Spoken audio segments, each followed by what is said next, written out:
to my groupmates and classmates. A pleasant afternoon to each and everyone. Before we're going to start the presentation, please open your card for documentation. Please.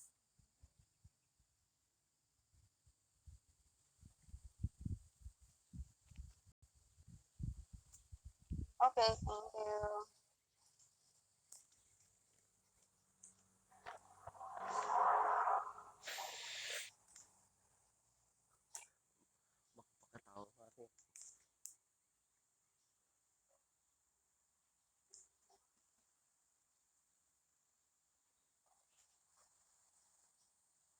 Ay, buka.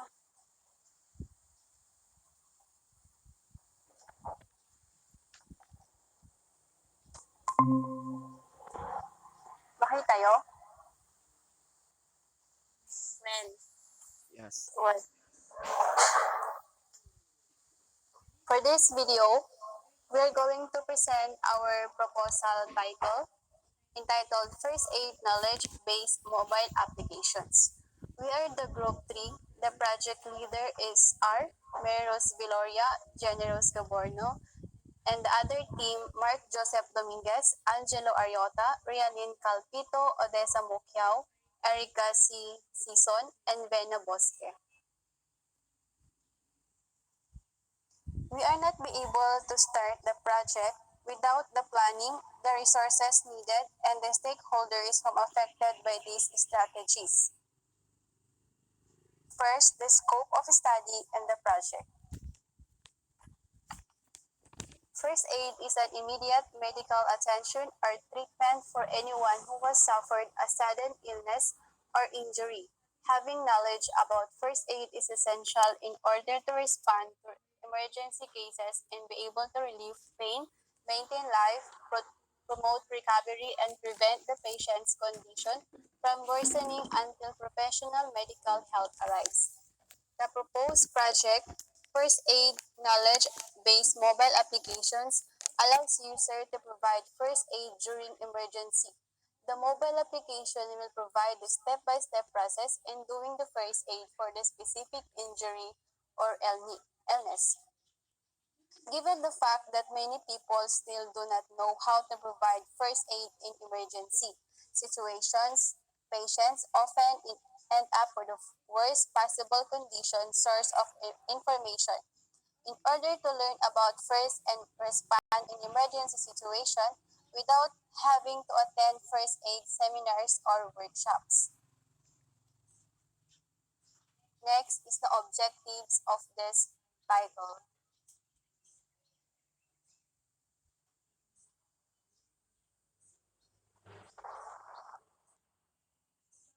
The objectives of this project is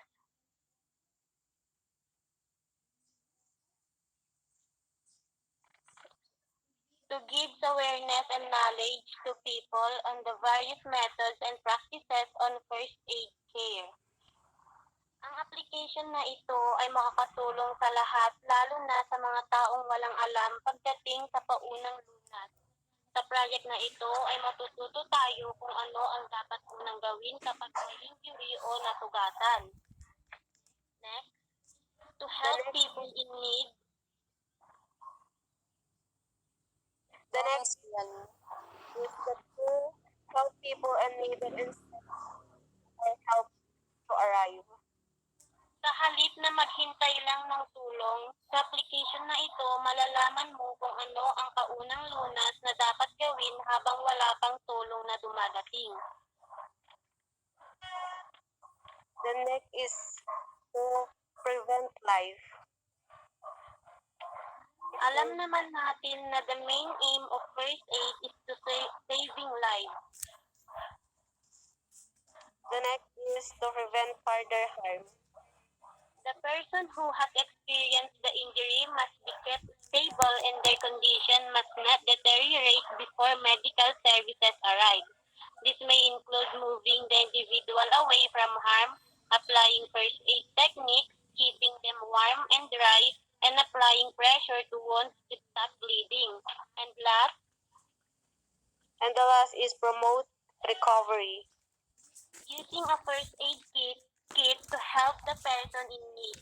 For example, washing, disinfecting, bandaging a wound, and using antibiotic ointment can also promote healing.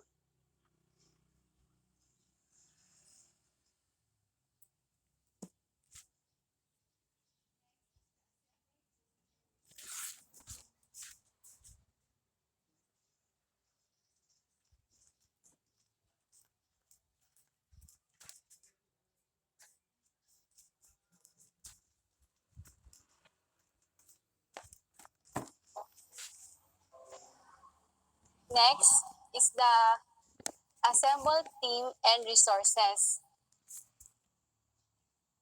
For the stakeholders, what is your understanding about the stakeholders? Stakeholders are individuals who either care about or have vested interested in your project. They are the people who are actively involved with the work of the project or have something to either gain or lose as a result of the project. Okay. For the stakeholders, these are the individuals or groups that who will be affected by these strategies. So we're going to assume that these are the list of individual who affected by these strategies. So for the next slide is the team members and the rules and responsibilities of each members. Executive liaison. This person is responsible for a substantial variety of correspondence, records, and accounts, which may include making routine decisions. Project lead.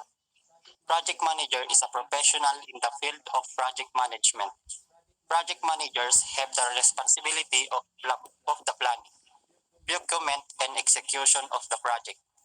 In any undertaking that has a defined scope, defined start, and a defined finish, regardless of industry.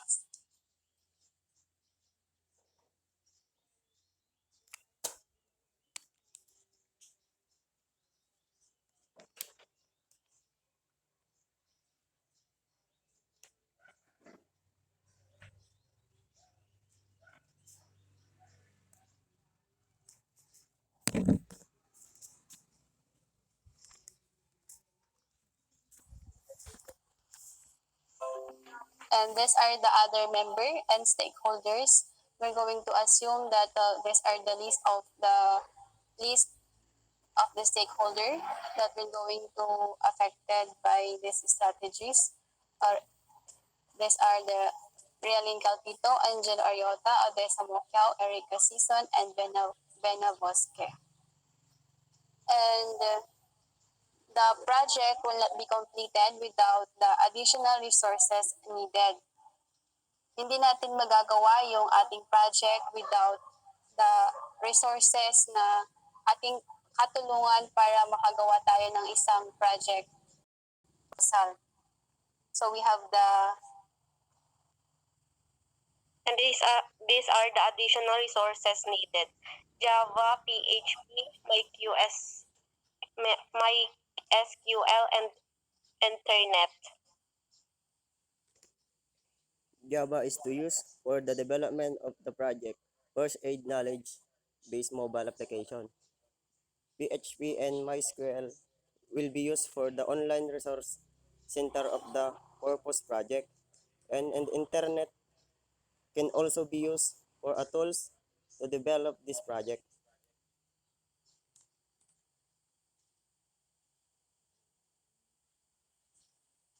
and that will be the last slide for the presentation of our project proposal.